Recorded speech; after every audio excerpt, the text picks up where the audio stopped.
Hi friends, ఇవి ఎర్రపుంటి చెట్లు. వీటి విత్తనాలు తీస్తున్నాం ఇప్పుడు. వీటిని మా చేనులోకి వెళ్ళి కోసుకొచ్చి ఒకటి ఇట్లా కట్ చేయాలి కట్టర్తో. ఇట్లా కట్ చేస్తే ఇవి ఇట్లా వస్తాయి అన్నమాట. మొత్తం ఇట్లా కట్ చేసుకొని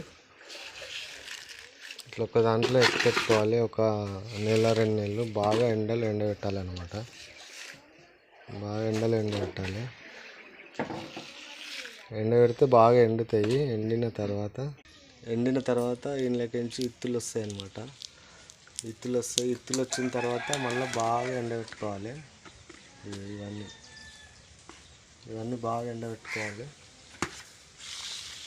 ఎండబెట్టుకొని విత్తనాలు బాగా ఎండినాక మళ్ళీ అలుకుంటే మళ్ళీ కొత్త పుంటికూర వస్తుంది అన్నమాట. ఛానల్ని సబ్స్క్రైబ్ చేయండి.